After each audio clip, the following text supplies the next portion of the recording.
Nós estamos falando sobre os encontros que Jesus teve. E eu digo que todo encontro que Jesus teve, ele sempre tem uma visão. Que a gente vai para a Bíblia e lê assim, os milagres e diz assim: Jesus quis curar aquela pessoa. É muito mais do que isso, irmãos. Claro que há texto que Jesus disse: olha, ele curou a todos. Mas aquele que os apóstolos registraram, ele tem um simbolismo maior dentro da fé entre a antiga e nova aliança. Todos os milagres, todos. Pastor, você está sendo só redundante ou é verdade? Verdade. Todos os milagres. Ele tem um confronto entre a antiga e a nova aliança. E esse episódio que Jesus teve com uma mulher, que é a cura da mulher do fluxo de sangue, parece ser um episódio tão simples, mas ele tem uma profundidade, ele é muito profundo no sentido de olhar a antiga e a nova aliança e trazer para a nossa prática do nosso dia a dia. Então, em Mateus, vamos ler, 9, diz assim: nisso uma mulher que havia 12 anos vinha sofrendo de uma hemorragia, chegou por trás de Jesus e tocou na borda, grava aí, do seu manto, pois dizia a si mesmo. Você imagina essa mulher levantando todo dia dizendo a si mesma: se eu tão somente tocar em seu manto, ficarei curada. Voltou-se Jesus e viu e disse: ânimo, minha filha, a tua fé a curou. Desde aquele instante, a mulher ficou curada. Obrigado, Senhor, por essa palavra.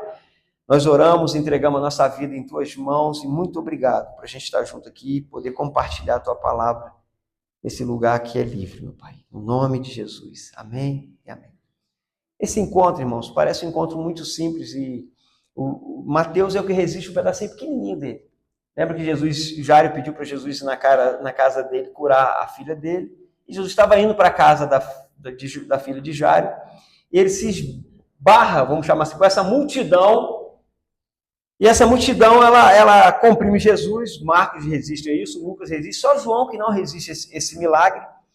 E eles dizem que havia uma multidão muito grande, Jesus estava sendo esbarrado por várias pessoas, mas uma mulher teve um encontro com Jesus. Eu tenho dito que as pessoas elas se esbarram em Jesus por aí, mas encontro com Jesus poucas pessoas têm. E essa mulher, esse encontro com essa mulher nos ensina algumas coisas. A primeira coisa que nos ensina é que esse encontro revela a condição que o homem está. O texto diz que essa mulher havia 12 anos e ela tinha um sangramento. E ela dizia para si mesma todo dia que ela seria curada um dia. Então, o que isso tem da nova e da antiga aliança? Vemos que aqui é um simbolismo que Mateus traz. É que 12 anos, por que destacar 12 anos? Podia botar muito tempo, há muitos anos, ele põe a palavra 12 anos. Porque 12 anos traz um simbolismo de toda a nação de Israel. As 12 tribos de Israel. Que sangrava o tempo inteiro. Era um povo que sempre teve feridas. Porque era um povo que nunca conseguiu tocar na lei da forma certa. Você vai entender daqui a pouco. Sempre ia para a lei com uma intenção que não era a intenção da lei. Porque toda a lei, irmão, se for lida sem colocar Jesus, ela só serve para matar. Porque a lei, o que ela gera é a morte. Então, esse episódio tem um simbolismo, uma ilustração acerca da antiga aliança e da nova aliança. E sabe que aquela mulher, tudo que ela tocava, ficaria o quê? Impuro. Levítico 15 deixa bem claro isso. Que tudo que ela tocasse ficaria impuro. Então, se ela tocasse em uma cadeira, a cadeira ficava impura. Se ela sentasse no sofá, ficaria impuro. Se ela tocasse numa roupa, ficava impuro. E a lei diz que ficava os 7 dias impuro e mais 7 dias aí. Você pensa, 14 dias, a mulher ficava todo mês 14 dias impura, isolada. Então, no fundo, grande parte da vida de Israel ficou isolado do mundo, do templo, da religião, da presença de Deus. Ficava um grande tempo de Israel, era isolado. E a gente olha para a história de Israel e a gente vê isso. Israel, por grande parte da sua vida, isolado das outras nações, não abençoava as outras nações. Israel vivia sangrando morte o tempo inteiro dentro da nação de Israel. Israel era uma nação que podia tocar outra nação, porque era nação impura, porque ela só tocava falando da lei da forma errada. E então essa mulher traz esse simbolismo do que é impuro, toca no puro, o puro fica impuro. Olha que loucura. A lei dizia isso, se uma pessoa impura tocasse em algo que era puro, aquilo ali se tornava impuro. Isso é a manifestação da lei. A lei não tem condição de purificar ninguém. Há um texto de Romanos 3, versículo 23, que diz o quê? Pois todos os pecados são destituídos da glória de Deus. Todos é quem, irmão? Ah, não, Israel não é não, fica sem romantismo. Ah, Israel é uma nação como qualquer outra, como o Brasil, como qualquer outra. Só são mais inteligentes do que a gente. Ou sabe usar melhor o recurso, ou tem políticos melhores, eu não sei. Alguma coisa tem de melhor. Não que é especial para Deus, nada disso. Já é uma nação qualquer, porque o evangelho nivelou todo mundo. Não há judeu, não há grego, não há ninguém mais. Todos estão debaixo da mesma regra. Se aceitar Jesus é salvo, não aceitou Jesus não é salvo. Ah, pastor, Israel tem que se converter ao Senhor Jesus. Mas claro que tem, irmão. Paulo era o quê? Judeu e teve que fazer o quê? Se converter. Pedro era quem? Judeu, teve que se converter? Teve que se converter Jesus. Então, vamos deixar esse negócio de etnia para lá e vamos para aquilo que importa. Então, todos os homens pecaram. Então, essa mulher mostrava a impureza do homem, não era dela apenas. Quem está comigo aqui? Não, ele não registrou isso para aquela mulher impura. Assim que a religião via.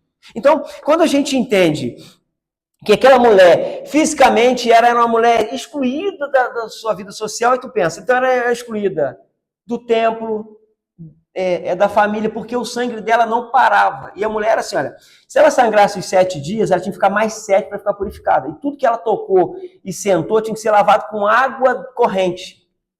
Olha que rotina para a vida da mulher. Porque a mulher lhe reflete muito, tem a ver com a noiva. Que a noiva de Jesus tinha que passar por uma purificação. E você sabia que dia que Jesus morreu? Ele morreu no 14 dia de Nissan, que é em abril, mais ou menos. 14 dias. Depois de 14 dias, o cordeiro foi morto. Porque é o cordeiro que tira o pecado do mundo. Quantos dias que a mulher ficava impura? 14 dias, irmãos.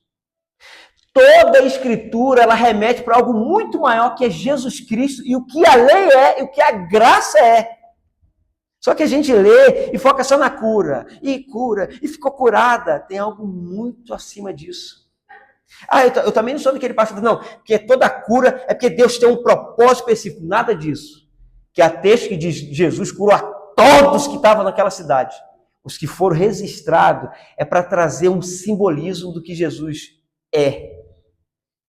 Do que foi a antiga e do que é a nova aliança. Então, quando a gente entende que simboliza não apenas Israel, mas a humanidade, que precisava aos 14 dias ser purificado com a morte e o sangue de alguém que era o cordeiro do mundo que tira o pecado, a gente já começa a entender como que as coisas funcionam. Então, quando a gente entende que o sistema humano e religioso não poderia ajudar em nada aquela mulher, olha só. O sistema humano, os médicos, diz em Marcos que ela gastou toda a sua riqueza, então ela era uma mulher rica, tentando ser curada pela medicina e nada resolveu. E ela também tem certeza que ela fez todos os sacrifícios necessários que a lei pede para ela fazer, para tentar um tipo de alívio diante da religião ou de Deus, e nada pode fazer. Sabe qual é o nosso problema? A gente muitas vezes foca em rituais, em crenças humanas que não podem resolver a nossa vida. Gente, se a gente olhar para a nossa igreja cristã, eu entendi que eu fico assim, aonde vão parar? As pessoas focam em tudo e não focam em Jesus, gente. Uns focam na lei, é no manto aqui, é um manto. Outros focam no ritual. Se tu vê essa cena no The Chosen, você vai ver que Jesus fala assim, não é um manto, não é um manto. Jesus chega, não é um manto, ela toca no manto e Jesus fala, não é um manto. É porque é isso, tem que entender, não é um manto, não é um manto. Então quando a gente olha, e eu vejo que nesse encontro, a primeira coisa que eu vejo nesse encontro é esse lado. da condição humana. Segunda coisa que eu vejo nesse encontro é que esse encontro ele inicia por uma fé. E ela rompe com essa fé toda a vergonha. Porque ela não podia nem sair em público. A mulher normal, que está naquele momento dela, ela tinha que ficar 14 dias sem entrar no público. Imagina uma pessoa que já passou por vários médicos, todo mundo da comunidade sabe que ela já era uma mulher isolada ali, ó, fechada naquele ambiente dela. E ela rompe a vergonha de querer procurar quem? Novamente um rabino, um mestre. Jesus era conhecido por algumas pessoas como um mestre. Ela vai até ele. E ela põe a coisa na cabeça que a lei não permitia, que era tocar em alguma coisa que era puro. Em Levítico 15 é muito claro, a partir do versículo 20, até do versículo 14, mas do 25 para frente é muito claro isso, que não poderia tocar mesmo, não poderia fazer nada disso. E ela vai com uma ideia de tocar apenas no manto. Quando ela fala no manto, o manto tem uma parte, quando fala na barra do manto, tsar, que é o nome. Se você chegar em casa a pesquisar, você vai ver que todo judeu religioso, ele botava tsar, era uma cordinha embaixo. E o que aquela cordinha simbolizava? A lei. Olha que coisa profunda. Ela tocou em uma parte da veste de Jesus que simbolizava a lei. Eles usavam aquela cordinha, assim, umas cordinhas, para toda vez que aquilo atrapalhasse eles, era para mostrar que tinha uma lei que eles tinham que seguir no caminho deles. Não era para andar de qualquer maneira. Ela quer tocar, não é apenas no manto, ela quer tocar onde simboliza a lei.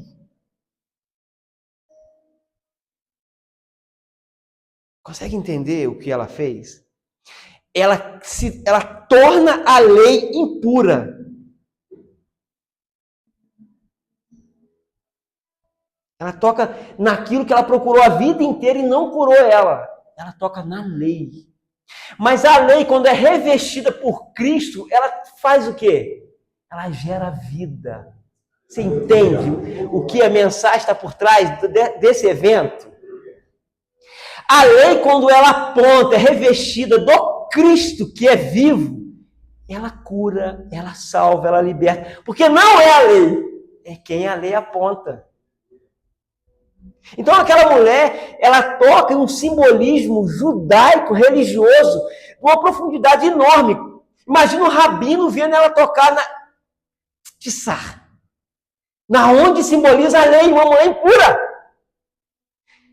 Consegue entender que ela quebra assim todo o protocolo da lei, da própria lei, tocando na lei, que a lei dizia que ela não podia tocar. Aquilo ali simbolizava para todo judeu que aquela mulher era impura. Ela toca no lugar que mostrava que ela era impura. Porque ela sabia que a lei pouca coisa pôde produzir na vida dela, a não ser separação, a não ser morte e exclusão de quê? Dos rituais religiosos e da sua família. A lei pela lei, irmão, só traz mal. E a Bíblia diz isso. A lei, o resultado dela é gerar a morte. Mas, pastor, então por que Deus gera a lei? Porque a lei aponta a santidade de Deus. Toda lei remete a Cristo. E a gente tem que entender isso. Uma leitura da lei sem colocar Jesus nela, ela só vai gerar morte, só vai gerar afastamento das pessoas, só vai gerar cobrança. Então, quando aquela mulher, ela se direciona, mas com ato de fé. Porque ela fala assim, o que adianta eu ficar tendo essa fé boba nessa lei que nada resolve a minha vida? A gente tem que entender que ela rompe a lei para ela tocar o que? A graça, pela fé. Gente, é impossível alguém querer mudar alguém de fora para dentro, se as pessoas não for mudadas de dentro para fora. Aquela mulher, o sofrimento fez ela quebrar os paradigmas, fez ela pensar diferente e ela rompe as coisas. Entenda uma coisa, não foi um ritual que ela fez que curou ela, mas foi uma pessoa. Você consegue entender isso? Porque o ritual que ela fez era proibido, ela fez algo que era proibido. Não podia fazer aquilo. Ela podia tocar até no manto, mas na borda do manto, pelo amor, não faz isso não. Quando eu vou e falo assim, ó, os 10 mandamentos não existem mais. Mas como? Você tocou na borda da lei? É isso mesmo, porque Paulo tocou na borda da lei. Romanos 7, é só tu ler. Ele cita o último mandamento da lei, que é o pior de todos. Não cobiçarás. Ele disse, se a lei dissesse não cobiçarás, eu tinha vida. Mas quando ela disse não cobiçarás, ela gerou morte em mim. Porque ela pediu para mim não cobiçar. E se ela pediu, eu vou fazer. Eu me lembro, Augusto Nicodemo dizendo que ele estudou no colégio de freira, aí as freiras falavam assim, olha, não pode ler o livro de Cantares. Aí as crianças iam tudo para a biblioteca pegar a Bíblia para ler qual livro? De Cantares. Porque a lei gera essa cobiça no homem e a lei gera isso no homem. Porque o homem é o quê? É homem. O que é a lei? A lei tem que apontar para Jesus, mostrar que nós somos pecadores, que sem o toque dele a lei só pode gerar morte em nós. E depois que eu aceito esse Cristo, eu não adoro outro Deus, mais como a primeira lei diz. Por que eu não adoro outro Deus? Porque Deus está em mim, ele é em mim, não tem porquê. Eu não vou adulterar mais, por quê? Porque o amor que Deus vai gerar em mim é um amor suficiente para não pensar nessas coisas. Eu não vou mentir mais, por quê? Porque a verdade vai estar sobre mim, que o próprio Cristo é verdadeiro. Você consegue entender que é diferente quando o Cristo, a lei é revestida do Cristo, e não a lei separada na religião? Então essa mulher, ela vai e toca no santo. E a lei dizia que o santo ficaria impuro, mas o santo ali fica o quê? Continua santo. E a mulher que fica puro. E diante da lei, Jesus aquela tarde toda, e por 7 dias ele não poderia curar ninguém, fazer nenhum serviço religioso. E Jesus naquele mesmo dia ele dá uma palavra para o centurião e cura o servo dele lá. Ele vai para a casa de Jairo e cura a filha de Jairo e cura aquela mulher no mesmo dia, dizendo assim, eu sou a lei. Eu estou acima disso tudo que vocês estão fazendo aí. Você consegue entender que pela lei ele tinha que ficar aquela tarde toda quietinho, mais 7 dias. Mais 7 dias. Porque ele ficaria impuro. Ele ficaria impuro. Mas a graça, o que é a graça? É Deus se fazendo pecador para pegar nós que somos pecadores e transformar nós em justiça dele. Onde é isso, Eduardo? 2 Coríntios 5, 21. O texto é claro. Deus se fez pecado para fazer pecadores o quê? A justiça dele. O que Jesus fez com essa mulher. Gente, agora tu imagina a cena do The Chosen, põe um religioso ali, um fariseu ali, e ele fala assim com Jesus assim na cena, vou levar ela para ver se ela ficou curada mesmo. Vai examinar ela. Olha só, a mulher já tinha 14 anos sofrendo, na mão de médico, de sacerdote, aí de novo alguém querendo abusar dela. Aí Jesus na cena fala assim, ela ficou curada. Ele fica meio nervoso assim, fala assim, tipo, ela ficou curada. Ele vai e se afasta assim. Tipo assim, deixa a gente levar ela para o templo para examinar ela. De novo, ela passava por mais um sofrimento, porque tinha que fazer isso. A lei dizia que ela tinha que ser examinada. A gente tem que entender que na nova aliança não existe o impuro condenar o que é santo. A gente é criado dentro das igrejas, assim, no ambiente assim, olha, cuidado quem vai para o altar da igreja. Cuidado quem põe a mão na tua cabeça. Cuidado, gente. Mão na cabeça não existe mais. Altar não existe mais. E a gente não cria uma ideia religiosa e quer caminhar com essa ideia religiosa achando que isso é a única verdade. Porque isso, irmão, só dá valor a homens e não a pessoa de Jesus. Se eu me coloco assim, eu posso pregar aqui na frente, eu prego o que eu vivo, eu só estou me enchendo, irmão. Agora, se eu falo assim, não importa se é um pecador, se é um puro, se eu nasci de novo, se não nasci de novo, nada importa se o cara pega o microfone e fala. E aí, é isso. O evangelho, quem assume Jesus Cristo, assumiu o fracasso. C.S. Lewis já dizia, você assume que você é um fracassado e precisa de alguém para viver em você, para tirar as tuas ambições humanas, ou desumanas, para ser melhor. Aí a gente se acha como cristão. Não, a liderança. O pastor Mateus, que é pastor com a gente lá no Batume, ele diz assim, nossa, eu li um texto do pastor Tiago sobre o pastor desnecessário. Eu falei, tu viu? Eu falei, eu vi também. O pastor Tiago da Igreja Red. Quem não segue o YouTube lá da Igreja Red, segue. O pastor desnecessário, ele dizendo que o pastor que é necessário é porque ele já se tornou desnecessário. O pastor que é necessário, ele já se tornou desnecessário. Porque não existe necessidade humana no cristianismo. Consegue entender? Existe necessidade de uma única pessoa, que é quem? Jesus, irmãos. Ah, eu morro hoje. Mas aí acaba a Casa Viva. É porque eu sempre fui um pastor desnecessário mesmo para o cristianismo, que acabou junto comigo. Mas não é a instituição Casa Viva, não é a reunião aqui nesse lugar. A Casa Viva que eu digo é o ensinamento, a ideia, aquilo que o Evangelho tem nos ensinado aqui todo domingo. Quem está entendendo? Não é uma instituição que chama Casa Viva, registrada de cartório. Isso é bobagem, pode acabar a qualquer hora. O prédio pode acabar a qualquer hora. Mas é o que está na vida, no coração de vocês. Quem está entendendo? Então, existe essa ideia no cristianismo de algo que é necessário. Só Jesus. Nem a lei é necessária. Aí vamos caminhar mais um pouco. Então, nesse encontro, Jesus traz uma identidade para essa mulher. Aqui que a gente tem que entender. Nós, como cristãos, a gente tem ficado sem identidade, irmãos. Como assim, Eduardo? A gente tem identidade assim, de que igreja isso é? Eu sou do ministério tal. Porque eu digo assim, você é cristão, você fala, eu sou cristão. Aí eu pergunto assim, você é cristão o quê? Eu sou cristão católico, mas católico carismático ou católico tradicional?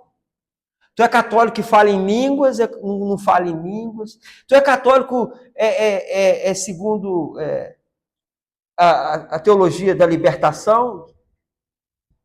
Ou é da teologia carismática, ou é da teologia tradicional? Que tipo de católico você é? Está vendo? Até no catolicismo. Ah, eu sou protestante. Mas o quê? Protestante reformado?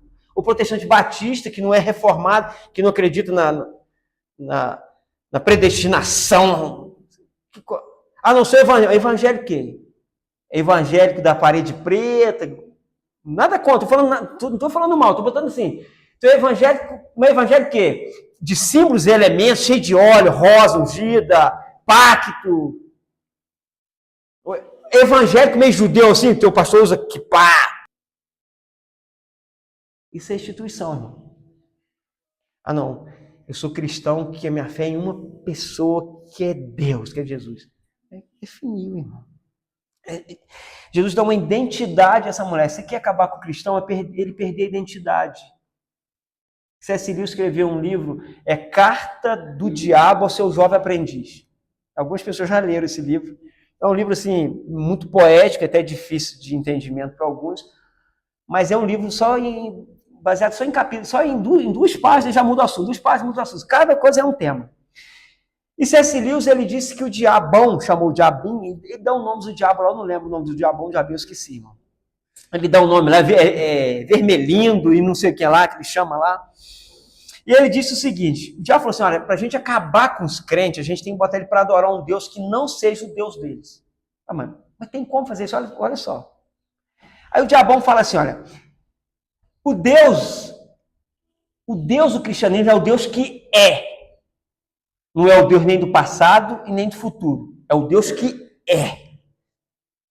Então você tem que pegar o cristão e botar ele para pensar só no passado. Ficar só magoando o passado.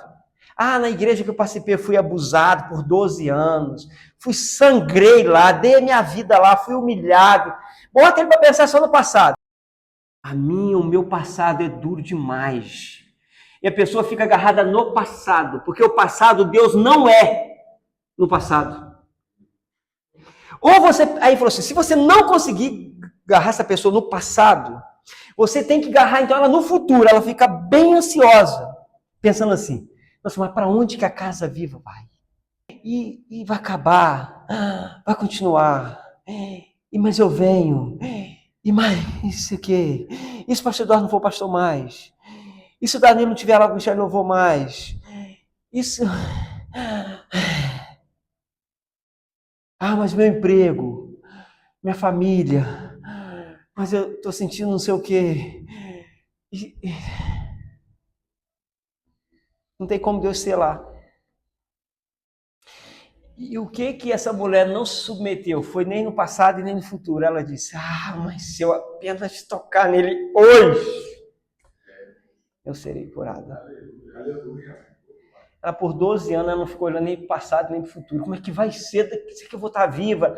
Ela dizia, eu penso comigo, ela dizia toda noite, o sangramento hoje não me levou, eu tenho mais um dia. Porque era durante o dia, que todo mundo, eu pesquisei um pouco, é durante o dia que o bicho pegava. À noite, o seu corpo repousado, era o momento mais tranquilo para ela permanecer. Você consegue entender que o diabo ele faz a mesma coisa hoje? Ele quer pegar os cristãos, botar ele para viver o Deus do passado ou viver o Deus do futuro. Porque o Deus do passado e o Deus do futuro, sabe quem que é? É Satanás. Porque ele não é. O não é aonde? É o passado. E o futuro não é. O Deus que é o Deus de que dia, irmãos? Se alegrai hoje, que o salmista diz. Que dia que é o dia? É hoje. Você já passou por muita luta?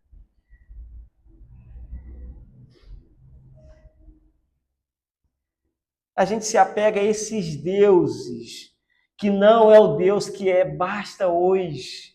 Jesus, toda vez que ele andava, ele ensinava, que dia que ele ensinava? Ele ensinava o dia de hoje. Só em administração, Jesus falou assim, como que você vai construir uma torre e não soma quanto que tem? Aí ele falou. Só quando ele falou de girar a administração. Ele falou, como que alguém vai começar a construir uma torre e não vai fazer conta de que tem? Quando que alguém vai para uma guerra e não vai fazer conta dos seus soldados que tem? Quando ele fala de administração, ele até fala de você pensar e fazer conta. Mas não é viver ansioso com aquelas contas, também não é isso. É só fazer conta, é só isso. Para não falar, não é esse extremo que eu quero levar. Entende, irmão? Amém? Mas entendeu hoje. Tem para hoje? Tá ótimo. A gente está fazendo a igreja ali, começando.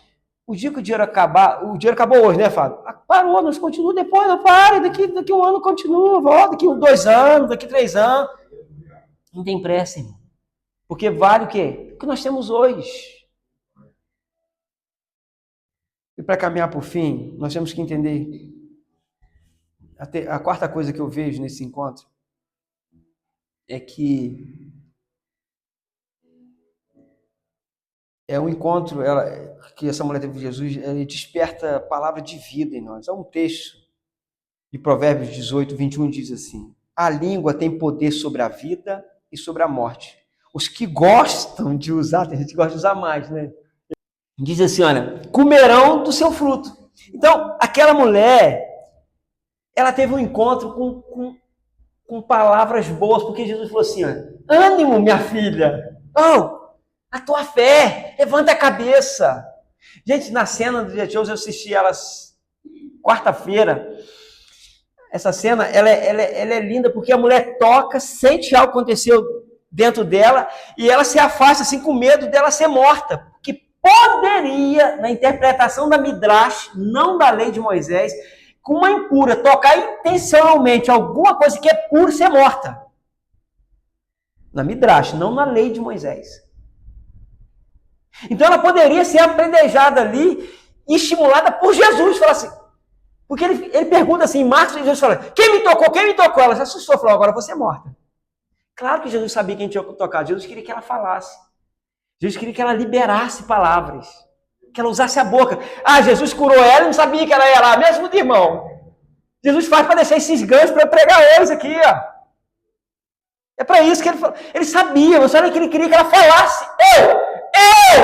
Eu falar, irmão. Oração. Qual é o grande mistério da oração, meu irmão? Não tem mistério. Mas Deus já sabe o que ele não faz, não tem mistério. Mistério é você só tem que falar, porque as coisas é criada falando. Tudo foi criado falando. As coisas invisíveis se tornam visíveis falando. Então, aquela mulher, ela falava toda manhã, eu vou ser curada. Olha para mim aqui. Isso não é revelação, não. Mas olha para mim aqui. Sabe o que você precisa? É levantar de manhã, tem dia, e falar assim, eu vou conseguir vencer esse dia numa boa. Pastor, porque a revelação não é revelação, porque tem dia que eu tenho que fazer isso. Entenda uma coisa, vai ter muitos dias de manhã que você vai ter que levantar, eu e você, e falar assim, ó, em nome de Jesus, eu vou resolver esse problema. Senão a gente se definha por 12 anos, irmãos. Claro que não foi o caso dela, foi a saúde dela que defiou ela, mas a cabeça dela continuou firme e boa, consegue entender? Mesmo oscilando, que todo mundo é assim, mas aquilo que trazia na mente dela, hoje eu ficarei curada. Aí eu pergunto, o que a gente fala no nosso dia a dia, irmão? Que as palavras há um poder extraordinário, mas eu sei disso. Eu uso isso na minha vida. Eu peço a você, começa a fazer confissão de cura na tua vida, irmãos. Começa a trazer do teu coração, botar na tua boca, porque Jesus diz em Mateus 12, ele diz, olha, o que tua boca fala, o teu coração está cheio. Você já viu? Eu chamo até a atenção das irmãs que passaram dos 40 anos. Vocês falam muito de doença, meninas. Ai, isso é crendice. Você está falando de não ter crença e você está cheio de crendice, de ficar falando. Não foi eu que disse, não. Lembra que eu sempre ensino o que é antes e o que é depois da cruz? Olha depois da cruz o que o apóstolo Paulo diz em 2 Coríntios, capítulo 4, versículo 13. Ele diz o seguinte, está escrito, criei, por isso falei. Como esse mesmo Espírito, nós também cremos e por isso que? Como que Paulo vivia? Professando aquilo que o coração dele estava cheio. E eu fiz um textozinho, não está anotado aí não, passa não, esse eu fiz. Diz assim, olha, nossas palavras devem ser expressão de fé, gratidão, encorajamento. Aqui que está o detalhe. A fé que falamos é a fé que vivemos. Vou repetir. Eu pensei comigo assim, a fé que eu falo, Fernando, é a fé que eu vivo. Se eu falo maldição, a fé produz em mim o quê? Porque a fé que eu falo é a fé que eu vivo. Não está escrito na Bíblia não, mas pode notar aí que é bem bom. Porque tem a ver com isso. Quando eu li isso, eu pensei nesse texto. Paulo diz, olha, o que eu creio, eu falo. Mas não é uma imaturidade. Não é isso. Ele está falando das coisas simples do nosso dia a dia, que a gente pode romper e parar de falar bobagem e falar a coisa certa, do jeito certo, da forma certa. Eu tenho que me policiar com isso. E você lembra, na nossa casa, acho que mais de 3 anos atrás, Fabinho devia estar lá, que um grupo assim, de 7 irmãos falou assim, você é nosso pastor, enjoelha aqui que nós vamos orar por você. Fábio, vocês lembram disso lá na nossa sala? Danilo lembra disso, né? Então, o Wallace lá e tal. Aí botaram enjoelhado lá, oraram, e eu falei assim, vamos orar por um lugar, para a gente ir para um lugar? Vamos tentar achar um lugar. Vamos orar por isso, pensar nisso. E eu levantava quase todo dia e falava, nós precisamos de um lugar para a Casa Vida. Nós precisamos de um lugar para a Casa Vida. Está vendo que já está aí começando? A gente já tem um terreno, a gente está começando a nossa construção. Porque aí a gente fala assim, mas é muito difícil. Demora a gente ficar falando isso, irmão, só vai ficar mais difícil. Porque as coisas são formadas com palavras. Porque isso é uma prática da nova aliança. Paulo dizia isso. Porque orar sem cessar é o quê? É pensar naquilo que você quer de bom. Não tem Paulo falando assim, orar sem cessar. É tu andar de joelho, irmão? Não, é tu andar com o teu espírito. Cremos, confessamos. A fé que você fala é a fé que você vive. Eu quero terminar contando uma história. Conto uma história do relógio sem pulso. Eu quero terminar aqui contando essa história. Não sei se é uma história ou uma ilustração que eu vi há um tempo. Do relógio sem pulso. E quando a gente fala sem pulso, é porque não tinha um pulso para colocar, não. Porque todo relógio é relógio de pulso. O primeiro nome dado ao relógio é relógio de pulso. Ou um dos primeiros nomes. Porque ele pulsa. Ele vai pulsando. O relógio foi colocado no pescoço, depois foi colocado no bolso, depois o relógio foi colocado no nosso pulso, no nosso braço, que nem é chamado de pulso, não certo? Alguns médicos aí podem me ajudar. Então, como é o nome desse osso aqui? Não, então, esqueci. Esqueceram. Chega, ele tá de férias, igual Samuel, estou de férias, pai. Não tá de fazer conta, não, que eu tô de férias. Então, a gente colocamos nesse, chamamos de pulso, aí achamos que é pulso porque colocamos no pulso, né? Tem um nome, um osso que não é. Então, aí um menino ganhou do seu avô, um menino novinho, ganhou do seu avô já muito velho, pegou o relógio que era relógio íntimo dele, que ele carregou por dezenas de anos, só que o relógio estava sem pulso. E deu para ele, falou, meu filho, esse relógio está sem pulso, mas guarda como uma lembrança do teu avô.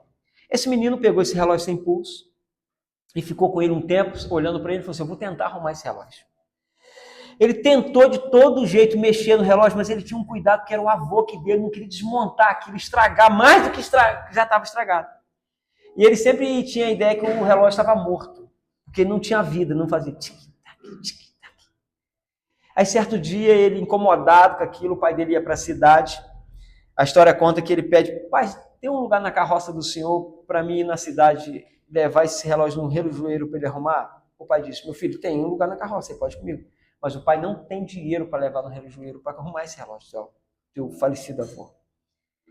O menino pega o relógio, sobe na carruagem com o pai, vai para o centro da cidade, aí vai na relojaria central, que ela destacava no meio da cidade, assim, na avenida principal, e entra nessa relojaria antiguíssima, passar de gerações a gerações, e chega o relógio, e tinha um vendedor, um balcão de vidro, conta a história, e um senhor atrás, com aquele aparelho, com luz, com aquelas lupas grandes assim, de olhar, desmontando alguns relógios ali atrás.